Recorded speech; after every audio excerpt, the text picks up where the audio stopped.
आज लोग आते हैं कि हमारे बच्चे नाफरमान हैं, कहना नहीं मानते, सामने से बोलते हैं, बेअदबी करते हैं। तो उन सब अहबाब को जो मैं जवाब देता हूँ वो आप सबकी नज़र करने लगा हूँ। मेरे भाइयों, ये सोचने की बात यह है कि हमारी औलाद नाफरमान आखिर हुई क्यों, आखिर वो इस बात पर आमादा क्यों हुई कि वो हमारी नाफरमानियाँ करे, हमारे सामने बोलने लगी आज औलाद। इसकी वजह क्या है मेरे भाइयों? इसकी सबसे बड़ी वजह यह है कि हमने उनकी तरबियत ही ऐसी की है कि अब वो हमारी नाफरमानियाँ करते हैं। दूसरे अल्फाज में अगर कहा जाए तो हमने ख़ुद उन्हें मजबूर किया है कि वो हमारी नाफरमानियाँ करें, हमारे सामने बोलें, हमारी बेअदबी करें। क्यों? इसलिए कि जब हमने अपनी औलाद की तरबियत ही अच्छी नहीं की, जब हमने उन्हें मसाजिद में लेकर ही नहीं आए, जब उन्हें दीनी महाफिल में लेकर ही नहीं आते, जब हमने उन्हें औलिया किराम और सहाबा किराम अलैहिम रिदवान और अंबिया किराम की तालीमात से उन्हें रोशनास बचपन में किया ही नहीं, तो फिर वो हमारे फरमाबरदार कैसे बने? फिर आप ये कैसे सोच रहे हैं कि हमारी वो फरमाबरदार नेक और साले औलाद बनेगी? हमने बचपन के जो अंदर बच्चों की जो सूरत हाल होती है वो कुछ यूँ होती है कि वो एक पत्थर की मानिंद है, साफ पत्थर है। अब उसके ऊपर जो आप लकीर कोई लगा देंगे, पत्थर की लकीर लग गई तो वो हमेशा रहनी है।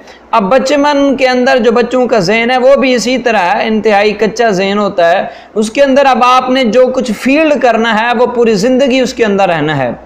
अब आज जो आपने फसल का बोनी है, कल उसी को आपने काटना है। अब आपकी मर्जी है कि फसल आपने कैसी बोनी है।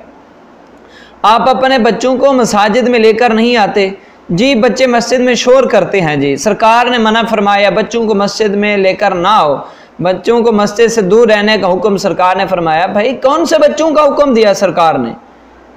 वो बच्चे हैं कि जो मस्जिद में आके गंदगी वगैरह फैलाएं, पेशाब वगैरह करने का ख़तरा हो, उनसे मना फरमाया। वरना आप देखें हज़रत इमाम हसन पाक, इमाम हुसैन पाक हसनैन करीमैन के मस्जिद में तशरीफ़ ना लाते।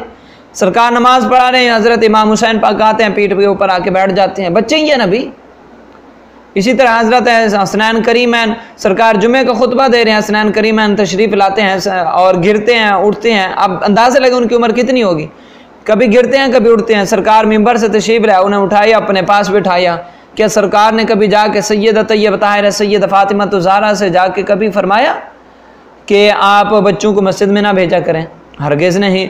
हुज़ूर अलैहिस्सलातु वस्सलाम की बड़ी साहिबजादी हज़रत सैयदा ज़ैनब रज़ियल्लाहु ताला अन्हा, आपकी बेटी उम्मे अमारा, सरकार अलैहिस्सलातु वस्सलाम के पास मस्जिद में तशरीफ़ ले आती हैं, सरकार ने कभी नहीं मना फरमाया। बल्कि एक रिवायत बुखारी शरीफ के अंदर तो यहाँ तक है, सरकार अलैहिस्सलातु वस्सलाम ने एक मरतबा उन्हें उठाया और फिर नमाज शुरू की। अब उन्हें उठाया हुआ है, नमाज पढ़ते हैं, जब रुकू और सजदे में जाते हैं तो उन्हें साइड पे बिठा देते हैं, फिर रुकू और सजदा कर लेते हैं, जब खड़े होते हैं तो फिर उठा लेते हैं। तो ज़रा बताइए क्या सरकार ने ये नहीं किया? प्यारे, जब याद रखिएगा, जिस दिन आपकी नमाज में पीछे से बच्चों के शोर की आवाज़ ना आए, अपने मुस्तकबिल पे फातिहा पढ़ लीजिएगा। आपका मुस्तकबिल उस दिन ख़त्म हो चुका, बस आपकी आने वाली नस्लें फिर नमाज ही नहीं होंगी। आज बच्चों को अगर आप झिड़क कर मस्जिद से बाहर निकालेंगे तो वो बागी बनेंगे मस्जिद के, फिर मस्जिदें बाद में वैरान होंगी। इसलिए अपने बच्चों को मसाजिद से और नेक महाफिल से, अच्छी महाफिल से दूर मत कीजिए, उन्हें लेकर आइए। और दूसरी बात, अपने बच्चों की तरबियत अच्छी कीजिए। आज हम अपने बच्चों को कभी किसकी कहानियाँ सुना रहे हैं, कभी किसकी कहानियाँ सुना रहे हैं। अगर आपने बच्चों को कहानियाँ सुनानी है तो बच्चों को ये सुनाएं कि अबू जहल कितना बड़ा बुरा इंसान था। अगर आपने बच्चों को सिखाना है, बताना है, तो ये बताए हज़रत मुआज़ और मुअव्वज़ जो छोटे छोटे बच्चे थे, उन्होंने किस कदर हुज़ूर अलैहिस्सलातु वस्सलाम की इज़्ज़त और नमूस पर पहरा दिया और अबू जहल को वासिल जहन्नम किया। अगर बताना है तो ये बताइए कि फ़िरौन कितना बड़ा बुरा इंसान था, खालिक कायनात ने फिर उसका अंजाम क्या किया। अगर बच्चों को बताना है तो ये बताइए कि नमरूद कितना सरकश इंसान था और उसका हशर क्या हुआ। अगर बच्चों को बताना है तो ये बताइए क़ारून किस कदर बखील इंसान था और किस कदर मुतकब्बिर था, उसका फिर अंजाम क्या हुआ। अगर बच्चों को बताना है तो ये बताइए हज़रत खालिक कायनात हकमुल हाकिमीन ने आगे नमरूद से किस कदर हज़रत इब्राहीम अलैहिस्सलाम को महफूज रखा। अगर बच्चों को बताना है तो ये बताइए कि खालिक कायनात के प्यारे हबीब अलैहिस्सलाम बच्चों से किस कदर प्यार करते थे और किस कदर उस वक़्त के बच्चों ने सरकार के साथ वालिहाना मोहब्बत के अंदाज़ अपनाए। अगर बच्चों को बताना है तो ये बताइए हज़रत गौसे आज़म रज़ियल्लाहु ताला अन्हु जब पैदा हुए तो आप 15 सिपारे के हाफिज थे, ये बताइए अपने बच्चों को। हुज़ूर सैयदी दातागंज बख्श अलैहिर्रहमा की तालीमात बताइए, ये बताइए बच्चों को, ये कहानियाँ सुनाइए अपने बच्चों को। और आज अजब सूरत हाल है कि शायर ने कहा था ना कि हम खुद ही तराशते हैं मंजिल के संगे राह, हम वो नहीं जिसे ज़माना बना दे। हमने खुद अपने बच्चों की तरबियत करनी है, हमने खुद बच्चों को एक मंजिल देनी है, एक राह दिखानी है। अगर आज हमने बच्चों को वो मंजिल और राह ना दिखाई तो बड़े होकर उन्होंने नाफरमानियाँ ही करनी है। तो फिर ये कहना कि बच्चे नाफरमान हैं, अदब नहीं करते, सामने से बोलते हैं, अरे भाई कैसे ना बोलें जब तो उनके सामने उनकी माँ को मार रहा होता है, जब उनके सामने तो उनकी माँ के साथ सख्त लहजे में गुफ्तगू कर रहा होता है, जब तो उनके सामने उनकी माँ को डांट रहा होता है, जब तो उनके सामने झूठ बोल रहा होता है, जब तो उनके सामने गीबत कर रहा होता है, जब तो उनके सामने खुद ही तो जब उनके सामने सारे बुरे अफ़आल और बदसलूकियाँ कर रहा होता है तो तू तो बच्चों को खुद तरबियत दे रहा है कि बेटा ये करना है काम। तो बड़े होकर फिर उन्होंने भी तो वही करना है ना। जिस बच्चे के सामने तो उसकी माँ को मार रहा है, पीट रहा है, उसके साथ बदसलूकी कर रहा है, उसे गालियाँ दे रहा है, वो बच्चे को जब बताया जाए कि तेरी माँ के कदमों के नीचे जन्नत है तो मुझे बताइए, वो कैसे मानेगा इस बात को? वो कहेगा मेरे पापा तो बड़े हैं ना, वो तो ज़्यादा समझदार हैं।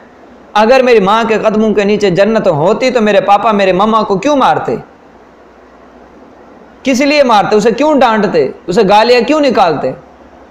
आज हम खुद अपने बच्चों की तरबियत ख़राब कर रहे हैं।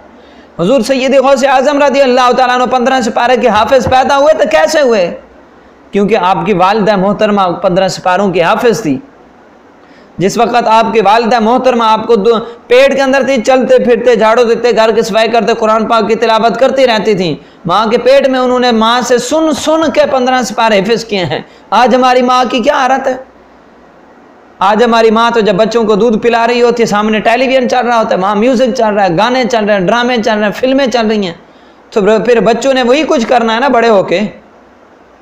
फिर बच्चों ने अदाकार बनना है, गुलकार बनना है, एक्टर बनना है, कोई मस्जिद का नमाजी तो नहीं बनना, कुरान का कारी तो नहीं बनना, माँ का फर्मा बरदार तो नहीं बनना।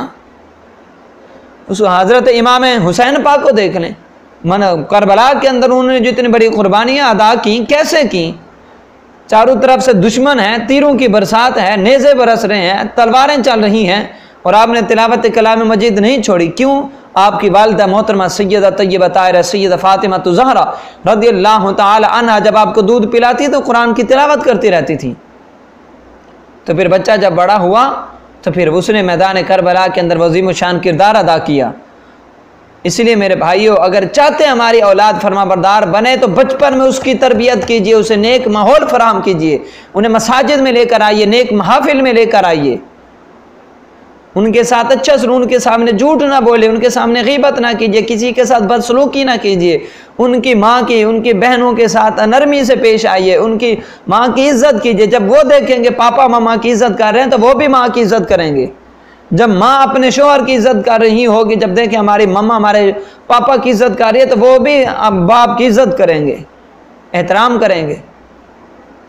तो इसलिए मेरे भाइयों, हमने खुद अपनी औलाद को बिगाड़ा है। आज फिर ये रोएं कि औलाद नाफरमान है, कहना नहीं मानती, तो अपने आप को देखो, हमने उसे सिखाया क्या है? हम खुद ही तराशते हैं मंजिल के संगे राह। हमने खुद सारे तराशे हुए हैं, ये खुद बनाए हुए हैं, उन्हें ये सब कुछ हमने खुद सिखाया हुआ है कि बेटा बड़े होकर ये काम करने हैं आपने।